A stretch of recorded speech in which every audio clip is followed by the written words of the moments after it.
This afternoon's session is going to be Building Arches, Transformative Mentoring, the New York City story. What we're going to talk about is basically the birth of Arches and what Arches has meant to the Department of Probation and also where we are now. On our panel today, we have Clinton Lacey, we have Julie Peterson, Katrina Prelude, and we have Charles Dotson. I'm going to let them introduce themselves. My name is Paul Richards. I'm the director for the Young Men's Initiative Programming at the Department of Probation. If we could start with Clinton.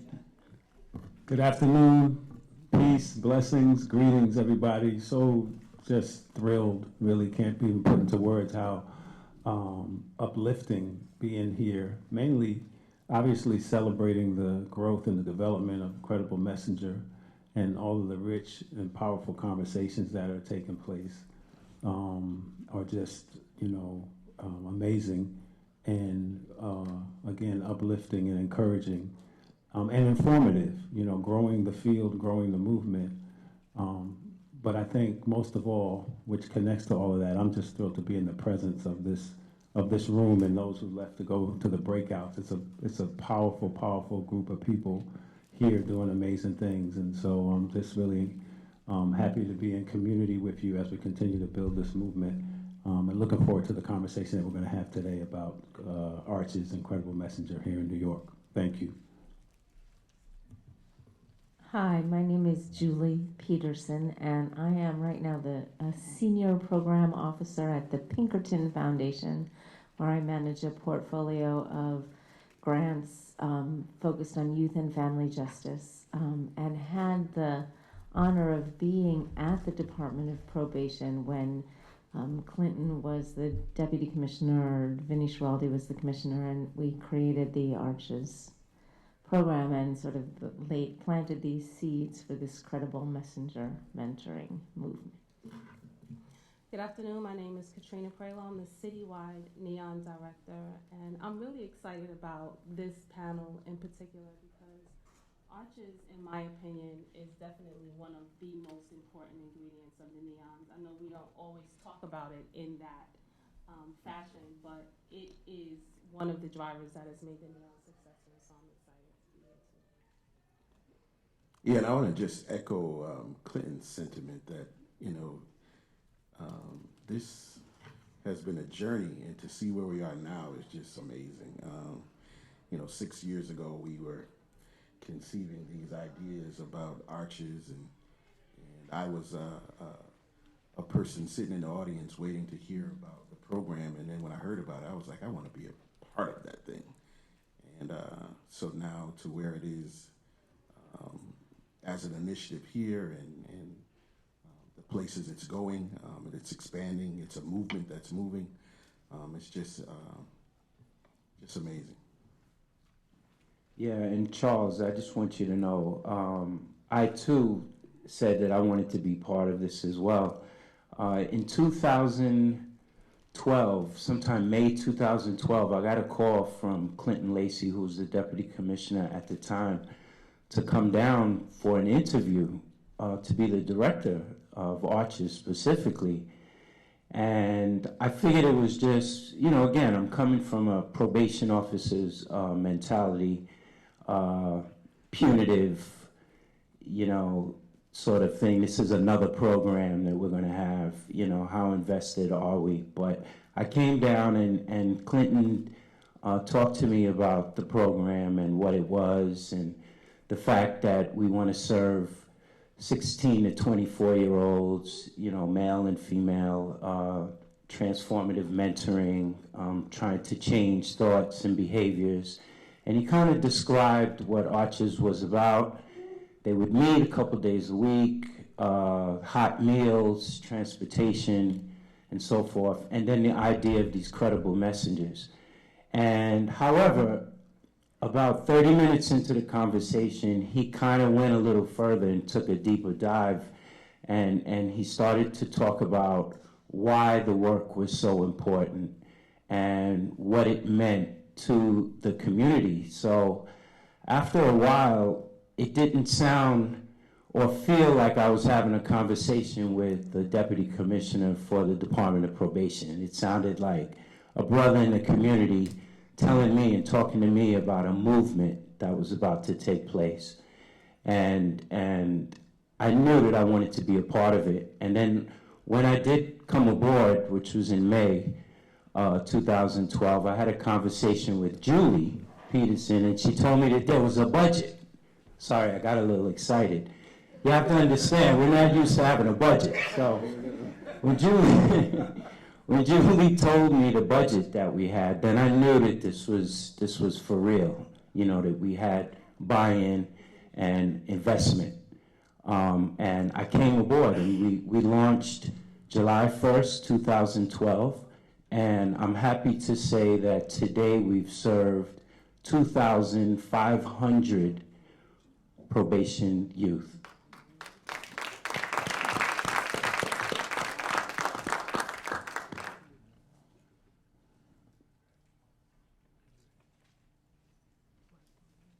So while Paul pulls that up, I saw Paul at a cookout we did with the staff.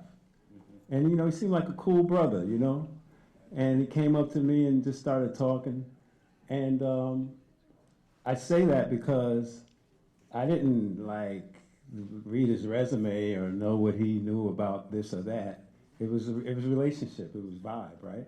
And I asked his assistant commissioner about him, you know? And she's like, yeah, he is. He's a really good guy, supervisor, leadership skills.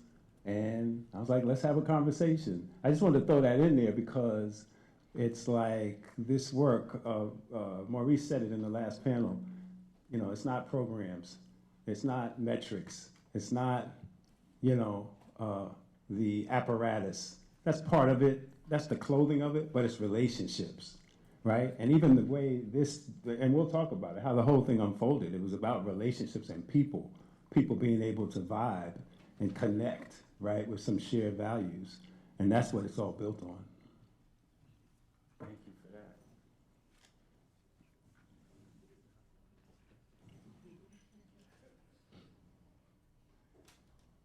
This mentoring program, which is called Arches, is a transformative program. And the transformation is to try to take them from one way of thinking to the mainstream way of thinking. I suffer with bipolar disorder and anxiety.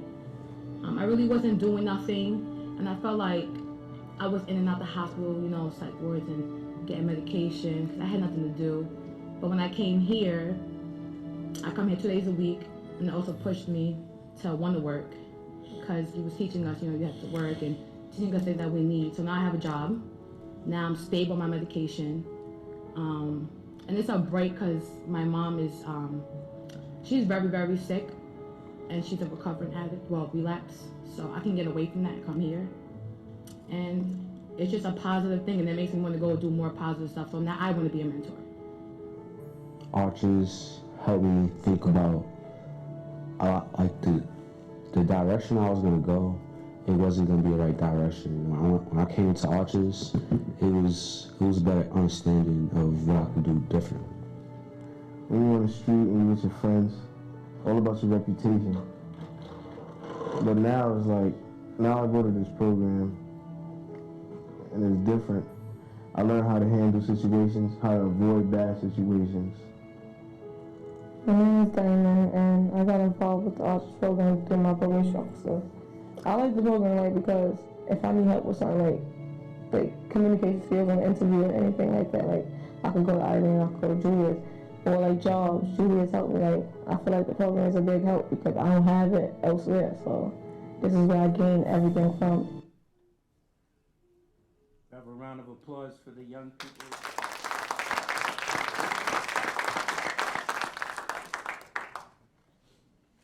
So what I want to do is we're going to talk about the birth really of Arches. So I want Clinton to start that off, and I also want Julie to touch on the relationships that we had with the community-based organizations. And I just thought it was so fascinating how you all went out to the community-based organizations to kind of talk about this idea first and get that buy-in as well, which again was fascinating to me as a probation officer.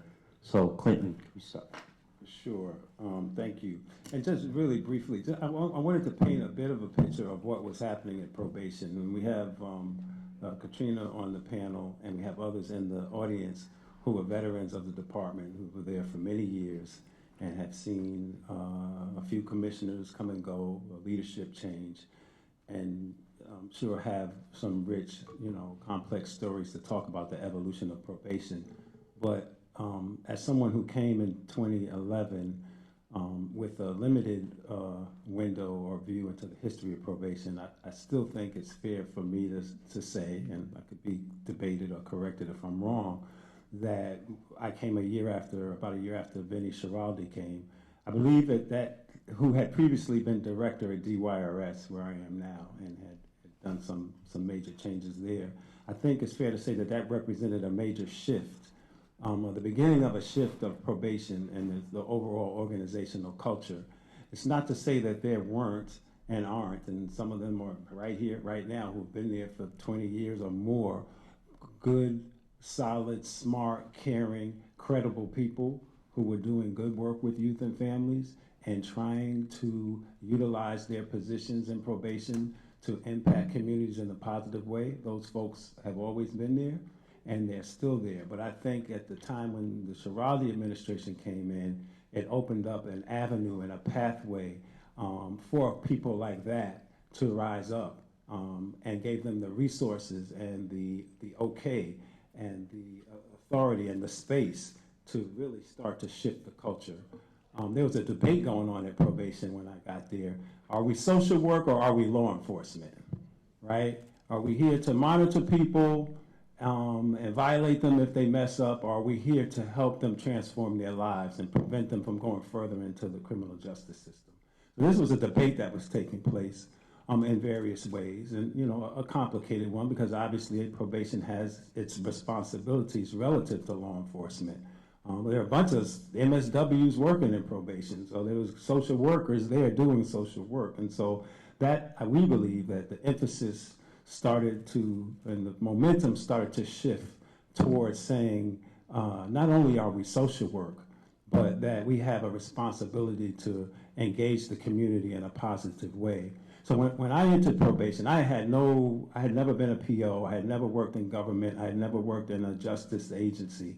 I had always done direct service and advocacy on the other side of the equation. In fact, I was a very pretty harsh critic of the justice system and probation, and I still am, even though I'm sitting at the head of one.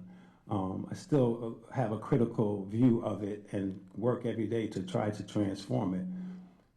But be that as it may, there was conversations going on around that time, before Leon's and before Arches. And so Vinnie Schiraldi and Julie was there before I got there, and Susan Tucker and some other people, and they were talking about justice reinvestment. How can the justice system stop spending millions of dollars on prisons and other law enforcement institutions and apparatus and start using those dollars and put them back into the community, right? And so years before, back in the 70s, was it, Divine? When Eddie Ellis and others had done a study, or may have been a little bit later, a study on the 7 neighborhoods from which like the 99% of everybody at Rikers Island came from. And then the large majority of everybody in the prisons in New York had come from these 7 neighborhoods. And then work that followed up after the work of Eddie Ellis and others, Eric Cadora did the work called the Justice Atlas, which identified what they called the $1 million blocks, right? So the blocks in the neighborhoods, in those 7 neighborhoods that were the most impoverished, with the highest levels of unemployment, with the poorest healthcare services, with the poorest educational services, right? Also represented the highest amounts of millions of dollars that were spent to incarcerate men of color, by and large, from those blocks. And he called them the $1 million blocks. And so this conversation about how can systems stop spending millions to incarcerate or to otherwise pay for a law enforcement apparatus, how can that money be put back into communities to really build those communities, to address the issues that are causing the problems in the first place? So we didn't have any money, as Paul well knows. I mean, the budget was about a $90 million budget, and maybe 80 million of it was on salaries, right? And the agency, and the only thing that the agency had ever procured, other than computers and desks and phones, was one contract, Esperanza, working with young people in the juvenile side. So there just hadn't been money to do things, and there hadn't been any thought about reinvesting. So it's like, how can we reinvest in communities? And the first, that evolved, and that conversations about system change, about community engagement, about procedural justice, about being more fair, being more transparent, doing less harm, all of that was taking place, right, in the conference room. Yeah. And And then Bloomberg came to us. He was our mayor, but he also had a philanthropic organization. But before, wait, I'm gonna let Julie go, and I knew this panel was gonna be this way because we didn't plan it, and we all gonna tell the story as it unfolds. So please jump in. But I just want to say something before we get to Bloomberg. We conceived the Neon before the Young Men's Initiative, before we had money. I don't know if that's what you. And so we identified those 7 neighborhoods, and that's when we started doing our community work in those 7 neighborhoods. It was at the time that the Neons were rolling out that what I call the $130 million lunch took place, right? And so Bloomberg had lunch with Soros, and they each put up 30 million from their own foundations, and then the city put in another 70 million, which was the $130 million Young Men's Initiative, which was the forerunner to My Brother's Keeper, by the way. We were in touch with the White House at the time. But I just wanted to share before I pass it over that it was then that funding became available, and the Young Men's Initiative had 4 buckets: employment, health, education, and justice. And so the justice money, we got a big chunk of the justice money, a big bucket of justice money, and then we were told to create some programs. And so it was then that some of the conversations started to take the form of what was ultimately to become Arches. Transformative mentoring had been an idea that was on the table. I had replaced David Muhammad, who was the deputy commissioner before I was there. He was from Oakland, and there had led the mentoring center, which was engaged in this idea of transformative mentoring. So like what Ruben said, this idea of grassroots natural leaders, many of whom were formerly incarcerated, formerly gang involved, indigenous, with relationships, with credibility, willing to make the sacrifice, that wasn't a new idea. But that general concept helped to inform our thinking about how could we put together a program that would ultimately be Arches. And while it wasn't a new idea, it was the first that we have known of that ever a justice system invested in such an idea, where the justice system would invest its funding into the local communities, into those 7 neighborhoods, and develop a program where we would rely on the people who had previously been seen as the problem or the source of the problem, and that we would partner with them to walk with us down this pathway that would eventually become Arches. And so that was the beginning of it. And there were some growing pains, and I'm going to pass it off, but Julie and I spent a lot of time, and others in the community, going around visiting programs and trying to make a determination on who were going to be the initial recipients of the grants to do this work. And I just want to say that this was a struggle, and it was an internal struggle. It was an internal struggle because we had to create space that didn't exist inside of probation. It was counterintuitive. Like the idea, instead of just having a pre-proposal conference, that we go out and visit local communities, that we invite people into probation to meet with us. We had people come to the meetings and said, I haven't been to probation since I was on probation, right? Who came there to talk about, we had the 5% Nation there. We had people without a 501c3. We had people working out of the basement of their churches. We had big, huge organizations come as well, right? Before we even issued the RFP, just to get community feedback and buy-in to what we were doing. And so Katrina was to be the first leader of the Neons, and then Paul was to come to supervise the Arches program, and Charles was to emerge as the preeminent, one of the best programs, Arches programs out in Staten Island. But from the very beginning, walking, while this was just still a concept, Julie and I and others, worked through this. We fought, we argued, right? We protected each other though when it was under attack, and ultimately were able to help forge this and nurture this idea, which wasn't ours, right? But to nurture an idea that belonged to the community, that would invest in the community. And those were the early stages of Arches. I'll tell you a story about government procurement, which I had the pleasure of becoming well-versed in through this process. But in part of what Clinton and I and probation were doing in creating Arches, we were committed to making sure that the programs who got these contracts to deliver Arches really understood the concept. And I remember Clinton standing up in meetings saying, this is not a proposal writing contract. Like we insisted to probation that we do site visits. We got 100 applications for 20 we had 20 slots for Arches. We got about 100 applications. And we were going to go out and make a site visit and see each of these organizations. And the probation department told us that had never been done, and we couldn't do that. We had to make the decisions based on the proposals alone. And we said, that's completely impossible. We refused to do that. And you see how government procurement funnels money to the big social service agencies in the city that get all the contracts. And we were determined to make sure that at least some of these contracts went to smaller grassroots organizations that were really working in the neighborhoods, many of whom had never had a government contract before. And we had to fight a huge battle. Probation made us go out to visit literally 100 applications. We couldn't weed any out before the site visits. So we teamed up with CCFY and split up and went on a lot of site visits. We would go to these organizations and they would say, we have never had a site visit from a government agency before getting a contract before.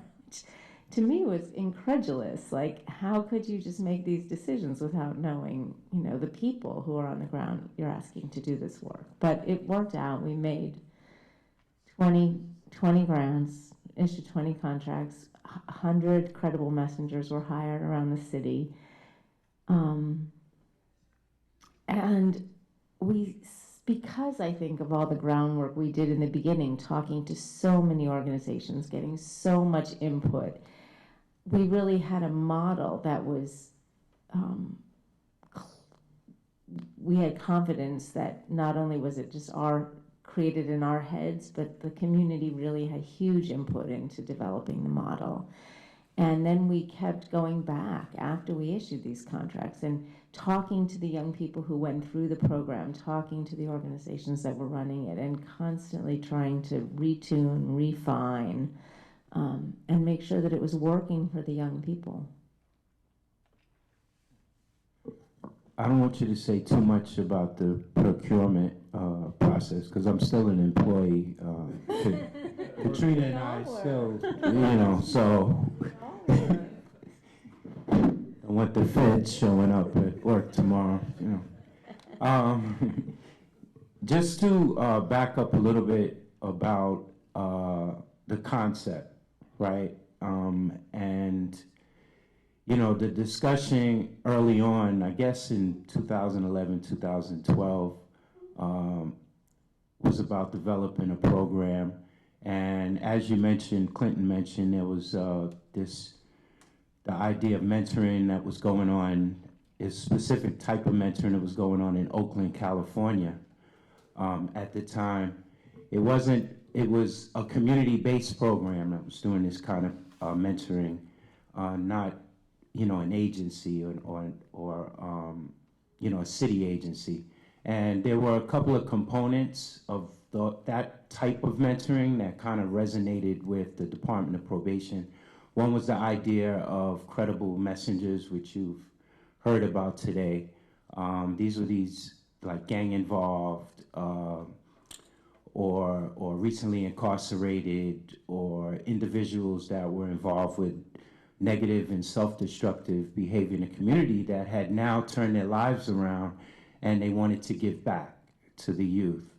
So that was an idea and a thought in itself, something that really resonated with the department.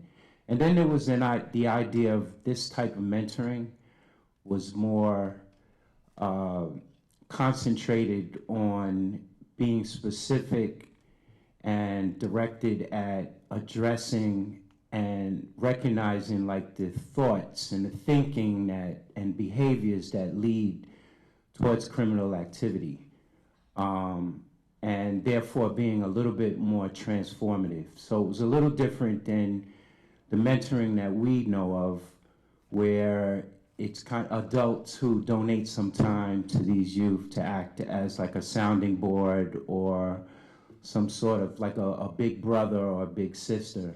But it was more directed at, you know, getting into the mindset of these youth and recognizing how the negative behaviors and thinking and how that influenced criminal activity.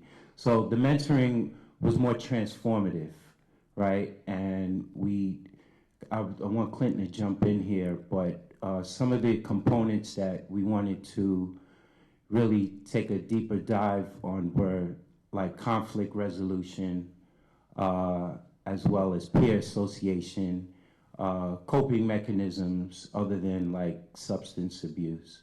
So the mentoring would be a little bit more transformative. Yeah, absolutely. I mean, you know, traditional mentoring is fine, and it incorporates those aspects, right, of a person volunteering their time, giving their time to form some sort of relationship to be a positive role model for a young person, right? But we know that the mentors who form Arches and Credible Messenger can't even get an application in with the major mentoring programs in this country because of their felony record. They can't even walk in the door, right? And so what we recognize is that the people, my perspective was definitely that the 7 communities, in New York are 7, and then DC has its, and Chicago has theirs, and everywhere you go, San Diego, everybody knows where those neighborhoods are, right? And all of those neighborhoods seem to share the same characteristics and suffer the same challenges and are dealing with the same disparities, right? And so the formula for me is pretty clear. So it was about how can we invest in the community? So it was about a mentoring program, and it was about mentors being equipped and resourced and supported to be transformative, not marginal, right? But transformative, definitely addressing the very issues that had our young people most vulnerable and most at risk, right? So it was about getting in and walking and working with them to figure out how to navigate those communities, how to survive and navigate, but not just survive and navigate, but to be conscious of their own development, but conscious that the community needs to change. And so who could best do that other than indigenous, local, committed, impassioned, expert, credible messengers? And so by investing in credible messengers, yes, the transformative nature of it was paramount as compared to traditional mentoring. But it was more than just a mentoring program, and I think that's what we're talking about today, and that was the vision. We took baby steps, but I think that vision has continued to grow. Yes, it's a transformative mentoring program for young people, but it's larger than that. It's an investment in the community's own capacity to nurture and care for their young people. It's an investment in the village. Everybody says it takes a village. The village needs healing. The village needs resources. The village needs support. And so Arches represented one step towards a well-resourced government agency investing in that capacity with the idea of transformation, as Paul has said. So we were very clear up front that this was not going to be, you know, old school mentoring. And our experiences had informed that, right? Like I had come from Friends of Island Academy, where we work with young people coming from Rikers Island.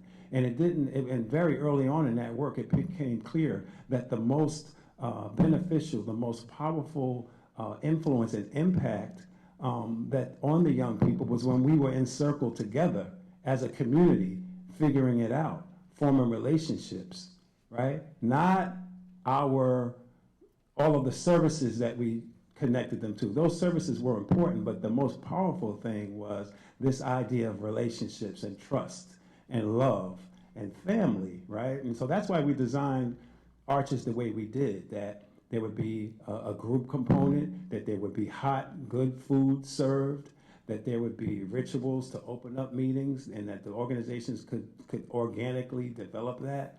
And that we would ask the questions that Paul said in these sessions. Who am I?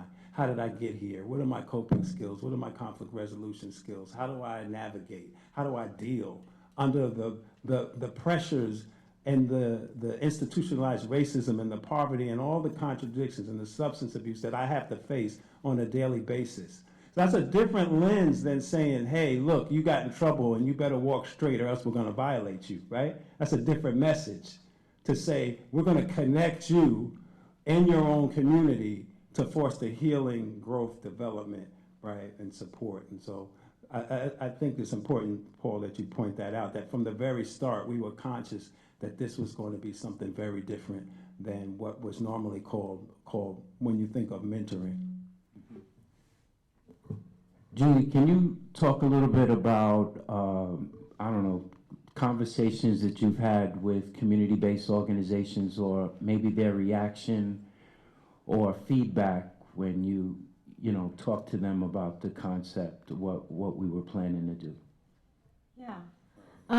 So many interesting things. I mean, one concern was, would there be mentors? Would we find mentors? And everyone who worked with folks who had involvement with the criminal justice system assured us that there would be mentors. There was to be no shortage of mentors. Mentors would be coming out of the woodwork. People wanted to give back. People wanted to do this work. We were wondering, do we run the program once a week, 2 times a week, more often? And the folks from the community implored us to do it at least twice a week. And since then, I've talked to lots of young people who've been through the program who say they want a program every day, kind of like Alcoholics Anonymous. They're not saying they would come every day, but they want a group, an Arches group that they can go to every day. So there's the need for that kind of consistent and ongoing support was real. The food was critical. But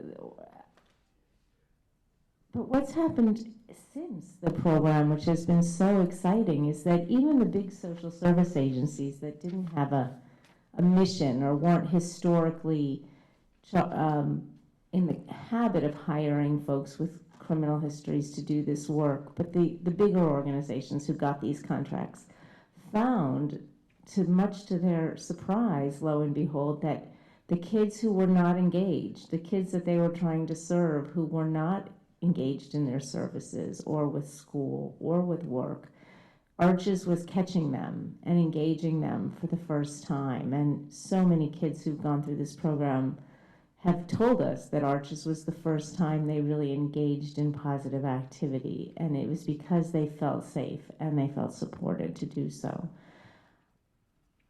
And what I'm seeing now, sitting at Pinkerton, is that more and more of the bigger social service agencies are coming to me looking for funding for programs that will hire credible messengers to work with their young people. And they're starting to see that while there may be roles for social workers in these organizations, I'm not saying there's no roles, but the kids gravitate, they're telling me in their group homes and close to home group homes and they're gravitating to the folks who are more like them. They want to talk to the guy who works in the kitchen or the guy who does the maintenance because they come from the same neighborhoods. They have similar histories. They're finding that those are the people that the young people they're trying to serve are engaged with most. And to me, that's part of this movement, and that's sort of the seed that Arch has planted, is to help people understand that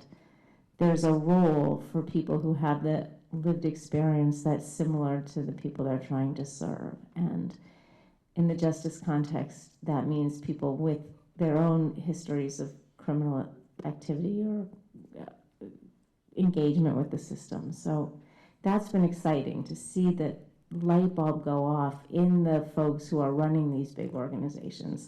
This is a key to serving the young people that we've been trying to serve.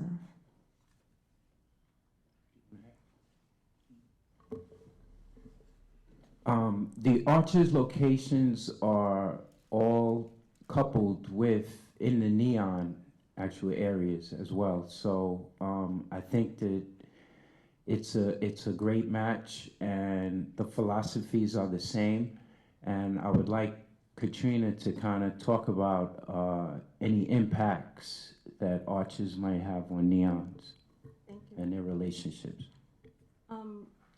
So when Clinton started his conversation, he talked about the study that was done in Greenhaven about these 7 neighborhoods. And we know that they have been the drivers of the justice system or the prison systems in these communities. And what that means is that the men in these communities were no longer there. These families, the fathers were no longer in the homes. And so when it came to building the neons and going back out into these communities, you know, there was, you know, it was how do we, or how does it work? Because there are some things that government can do, and then there are some things that government simply cannot do. And so it was interesting to see it come back full circle to these same men that had been removed from these households and had been removed from these families, because that is their job, to be the guides for these young men in these communities, and to be and to be there to teach the lessons. And as Clinton and Julie talked about, you know, in these groups, the information that is shared, the young people that we were serving were literally walking around their communities without that guidance, that critical piece that exists in other communities, that exists in other households, and that's really, really important. And when he talked about the transformation of probation itself and the culture change, we needed Arches to be a part of that culture change. There was no way that we could do it without the community, but particularly without the men in those communities that have been removed. They have value. And we see their value in the work that they do through Arches. I don't think that the neons could be what they are if we did not have that support, if the Arches mentors were not working side by side with the probation officers. Because the reality is that the things that happen in these young people's lives don't necessarily happen between the hours of 9 and 5 or 11 and 7, or, you know, when we're literally in the office. And that relationship that they need to have, that was missing, that was taken because those men are no longer there. We had to repair that in order to help these young people move forward and be successful. I think everybody in this room that has been able to accomplish something, we've done it through the relationship and shoulders of other people. And it wasn't necessarily the government. It was that we had people in our lives that we could have relationships with and that we could have conversations with. So for me, it was interesting to see, because I have been at probation for a long time. And so when we see different programs, they come and they go, and there's not been any real financial investment in it. So yes, that was different. But the culture itself became different, when we could go out into the community and say, what do you think should be in this program? We had not done that before. When we could sit and talk to people and use terms like brother in government. That was not happening, you know, before. And so all of those things, all of those ingredients, I think, came together. And Arches cuts through every single principle of the NEON, whether it be building a network in those communities where our clients could actually go and have support, community engagement, because we had to go back to the community to engage and be able to support our clients, as well as client engagement in the community, because they are the ones that are working with them for those extended hours and engaging them. So that's what Arches has been able to do in the NEON community. Could I just piggyback quickly on what Katrina said? It's just hitting me more. Listening to you describe it is I'm like sitting outside, like hearing it, because, you know, everyone has a perspective, but it's so true. What what we were conscious of and what we did in terms of rolling out the neon and arches, which was part of the neon, grew to be integral to it. What we were very, and these were, and what interesting thing, like these were the conversations taking place, in the executive meetings with the commissioner.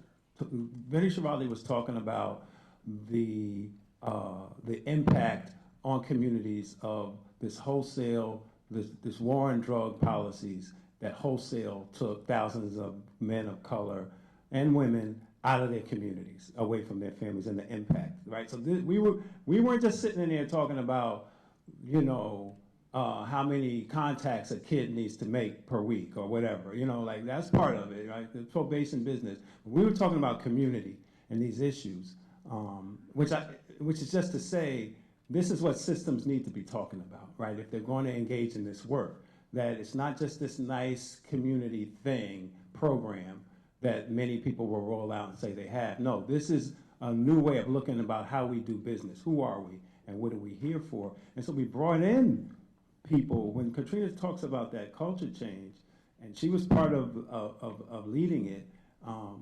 internally and externally, we brought in people like Eddie Ellis and Divine Pryor and KJ and others, and did training with our staff about Community 101, right? Community engagement.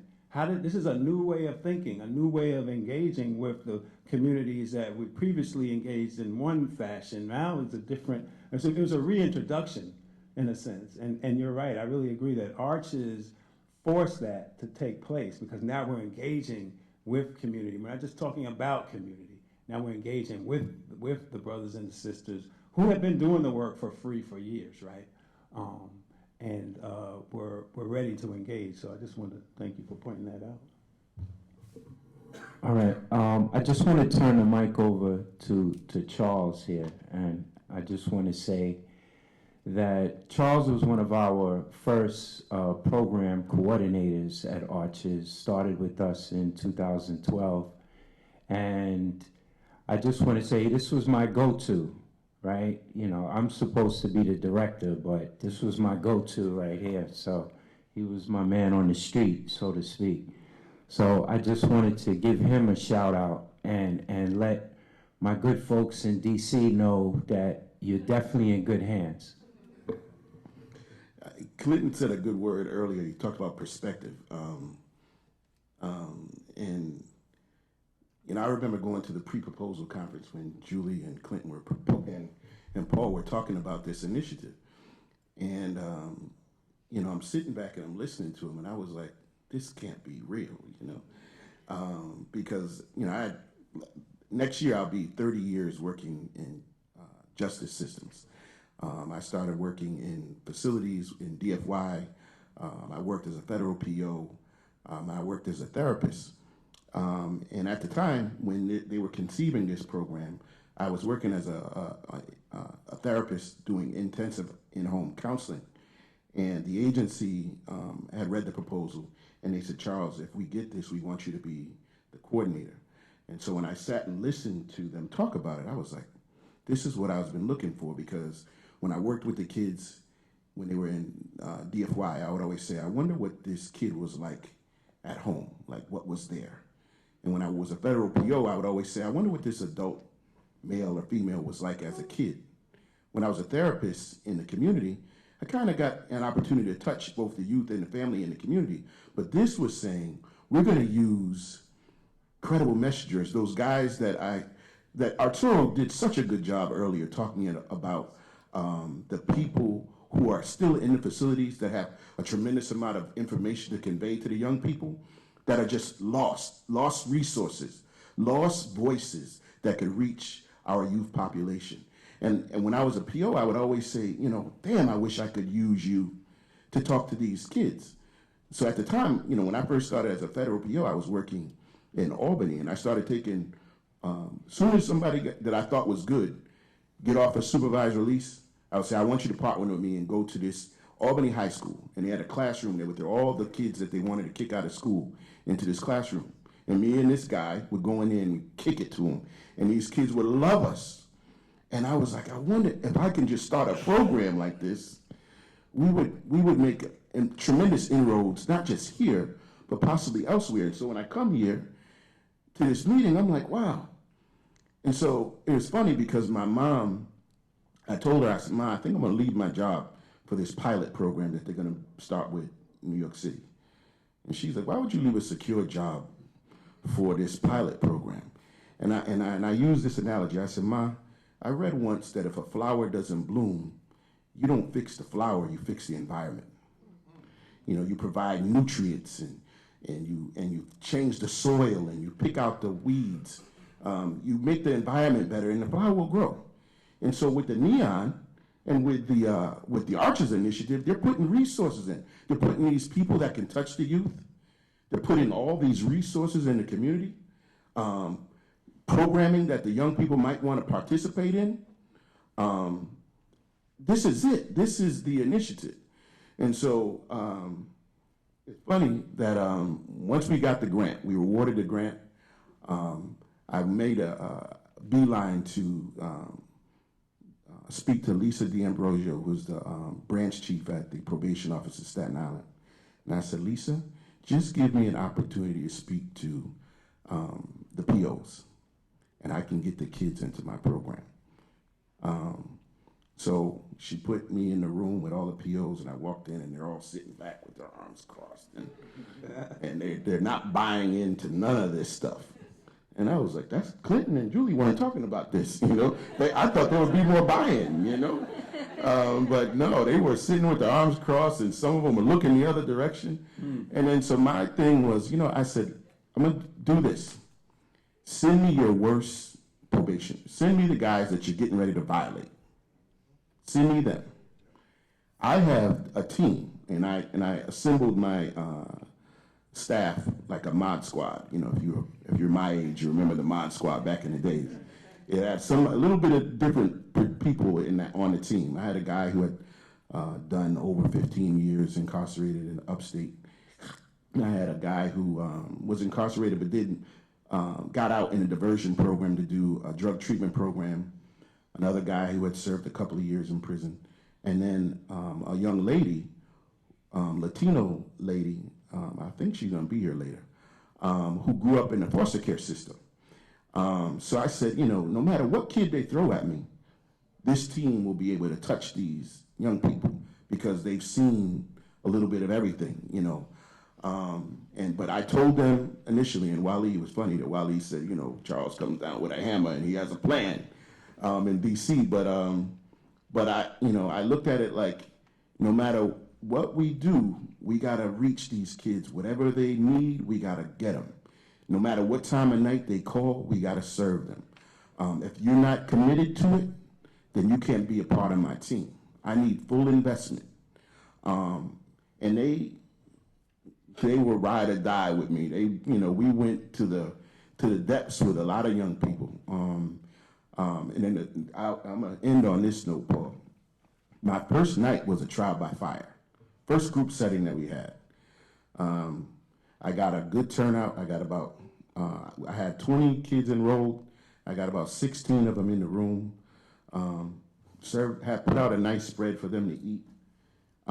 There was a couple, maybe about, I always describe that group as the wolves and the sheep, because there was about 6 wolves in that group. There's 6 dudes that was just hardcore street gang guys.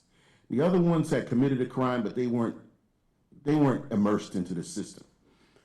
But the 6 wolves, you know, they connected with us. When we were talking to them, they were just nodding their head. And then so one mid-group, I'm getting ready to go into the topic of the night, and the dude says, yo, if y'all is as thorough as you say you are, help me with the situation I got tonight. And I said, what? He's like, I just had beef with my neighbor before I came here. I was smoking weed, I was sleeping, and it was funny because this was his introductory group. He's on probation, and it's his first night coming to the group, and he's disclosing already. I was smoking, and my next door neighbor was blasting the music, and he was going crazy. And so I banged on his door, and he came out, and he said something to me, and I snuffed him. And we got into a fight in the hallway, and I'm assuming by the time I get home, he got his boys, and I'm gonna have beef when I go home tonight. So one of my mentors, Sean says, yo, where do you live? And he told him. He's like, oh, I know that neighborhood. I grew up over there. He's like, I'm gonna call a couple of my mans and we're gonna meet you.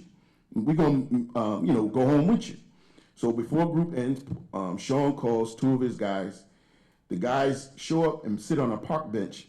So when the kid's name was Andre and Sean pull up, his guys were sitting outside. They speak to Andre.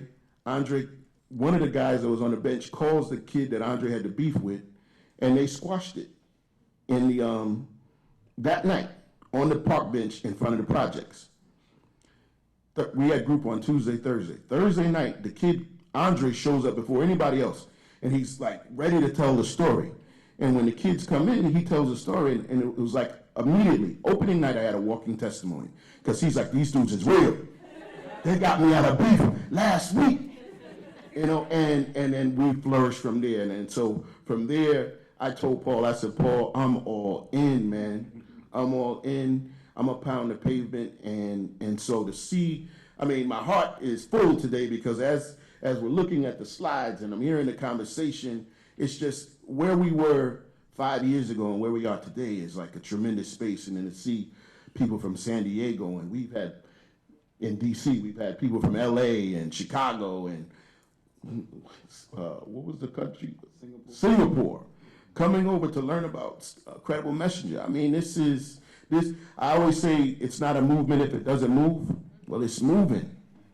And if you don't believe, catch the wave, because this is real. This is a phenomenal, I won't say initiative, a phenomenal movement, and we're going to change the justice system.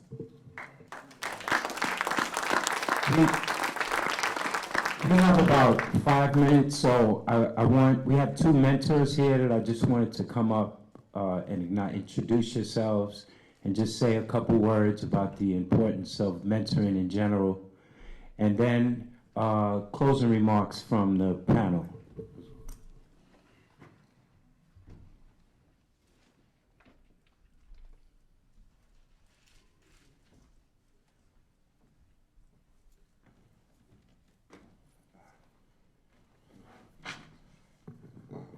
How everybody doing?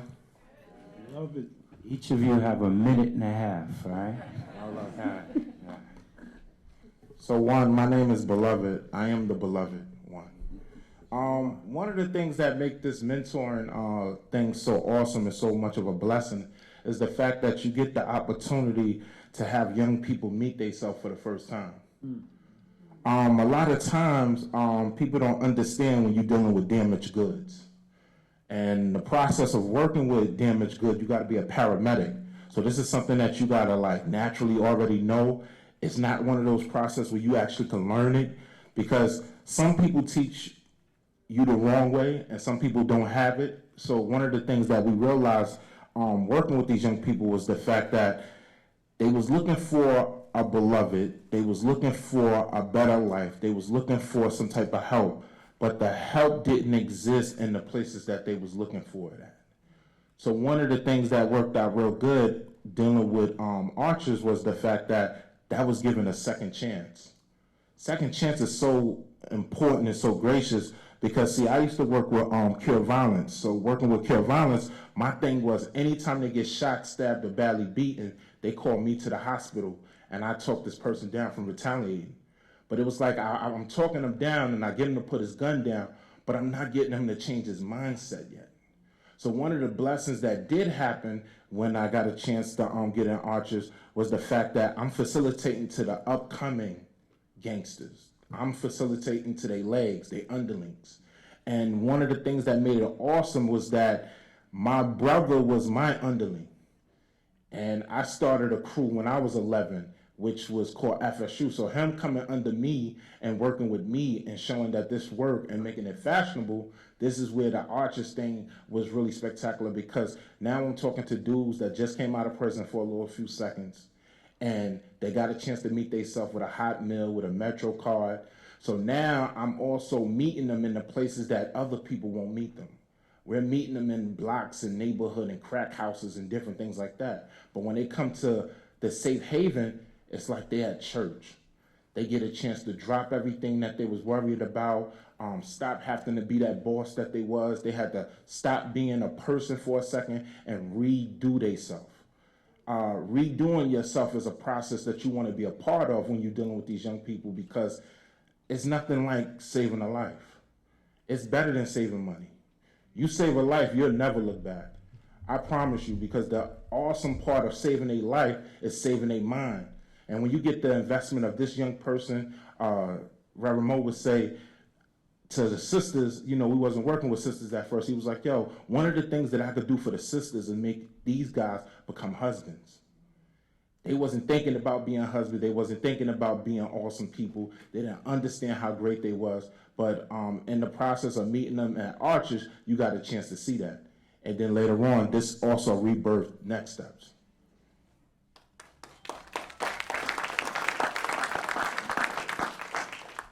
Hey, how everybody doing? My name is Doran.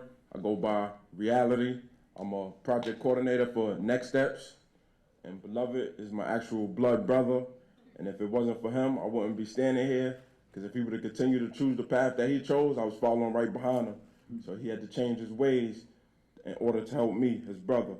So I just want to take it back to my stint in prison and actually mentoring a young man, but I wouldn't have put that language on it. I didn't even have a title, and I didn't even know that I was actually mentoring. So I didn't even know that I was actually doing this at the same time that Archers was coming about.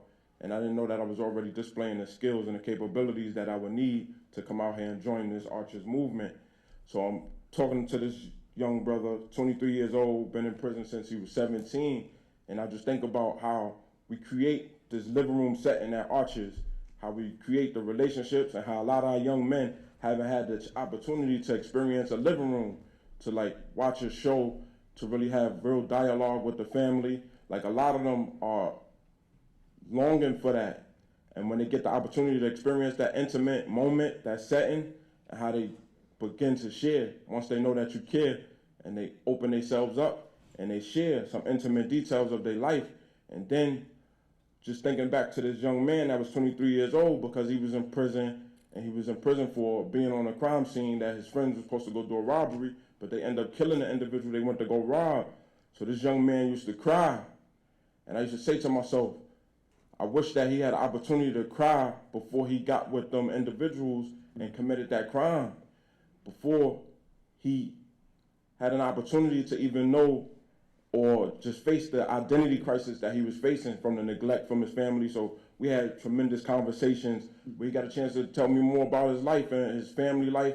And I just was thinking, like, only if he had that opportunity. So now just to know that we have a program, not a program, I'm sorry, a movement, a family, Archers, creating these spaces, brothers like myself and Beloved, helping contribute to these spaces, making these some safe spaces, doing violence prevention, helping them mediate minor conflicts that sometimes lead to senseless violence. We're able to get in front of those things. We're able to prevent that and create these living spaces.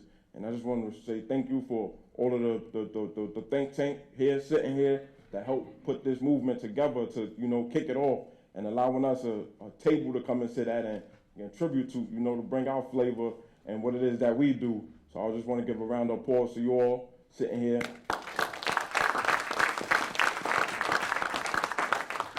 And also for the audience, for the ones that's going to take this and move with it and not just allow this to be a talk that we had today here at this Credible Message of Justice Center. And thank you all. Thank you.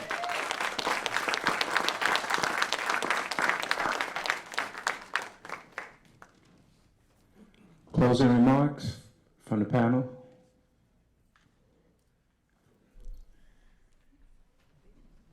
One thing I've been thinking is that with Arches, I would say you get a threefer. It's good for the young people that you're engaging with. It's good for the mentors. It keeps them focused and deepens their own transformative journeys. And it's good for the agencies, whether it's a nonprofit or it's a government agency. It really does work to turn the culture of these agencies around and help folks see the people that they're charged to serve as fully multifaceted beings that are deserving of love and respect. So it works sort of all the way around. I think you can't lose if you invest in the community. If your credible messengers are from those neighborhoods, live in those neighborhoods, they're invested in improving it because they live there, you know. So, you know, in DC, Clinton's mantra is the answer is in the community. That we have the opportunity to make meaningful change in entire communities by investing in them, investing in the workers by giving them a livable wage, investing in the neighborhoods by putting giving grants to community-based programs, not larger systems, you know, larger community-based or social service or agencies, but grassroots agencies that are rooted in the community. And then seeing the change amongst the youth. I mean, you know, like all the panels have been amazing, but the young people that spoke earlier, Makiba and Jay Sean, and just telling how they were once a problem, and as young people, they're now changing their lives, and young people are wanting to be like them. I mean, you can't lose by investing money and time and your heart into the community.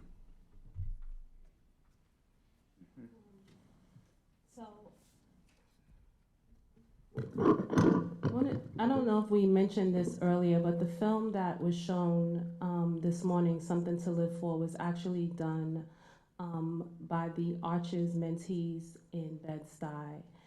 And looking at that film, you know, it made me think about all of the talent that exists, but the teamwork that it took for them to come together to create the storyline and to create the film itself.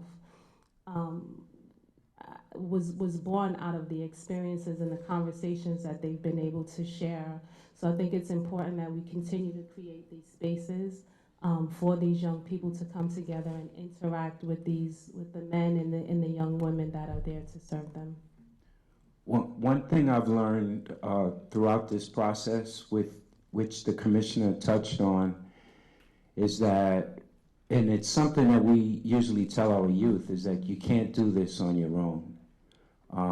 And it says a lot to the whole concept of community and partnership and relationships.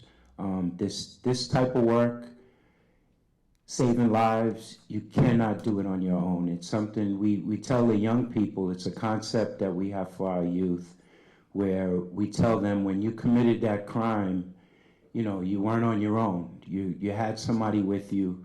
When you learned where to buy a gun, you know, you needed someone to do that. When you sold drugs, you needed somebody to teach you how to sell drugs and how to make money. So now that you're trying to dig yourself out, you know, and better yourself, you also need some help as well, that you can't do that on your own either. And it's the same thing with us. This type of work, it really takes community, and that's something that I've learned throughout this process. Yeah, I purposely went last, not because I had this profound jewel to drop or anything. Like, for real, I'm so overwhelmed. That was the agreement that none of us wanted to follow your final comments. It's not. Thank you, but really, I don't know. You saw that I jumped right in, right? I saw them passing it over to you, and I jumped right in to make my comment. I'm glad you did, because I'm gonna ride on what you said. You know, really, I'm so filled up, right? Listening to Beloved and Reality, to Arthur and Gabby's, and you know, the family, the love, the connections. That's what really moves me, you know, and moves all of us. I know it's just so amazing. And on that note of not doing it alone, like, I just want to thank everybody. You know, thank my colleagues or colleagues in the audience, whether you are doing this work directly, running a program, thinking about it, a funder, government, whatever pathway that you have walked to come here today, to thank you all, because we need each other in this. And I think we really got to hold each other close now, particularly in this era, in this climate, in this political climate, with from the White House and the Attorney General trying to roll back some of the progress that's been made through blood, sweat, and tears over the years, right? And so now more than ever is it critical that this movement, you know, continues to grow and takes its rightful place, because we're at the far end of the spectrum from what's being pushed now, right? So I just think we really need to cling to one another, protect one another, be there for one another. And I want to. We had a summit in D.C. I guess about a year ago, and you know we're planning to do another one. And obviously we want to continue to bring more people here to participate. Chicago is growing its movement. San Diego is growing its. I was in Sacramento. They're growing all over the country. People are beginning to reinvest and think about what was always there and who's always been there, our credible messengers, our community. And so this movement is growing, and I am so proud to be amongst all of you and walking this walk together. And thank you all. God bless. I would like to thank the panelists and thank you all for your time. Thank you.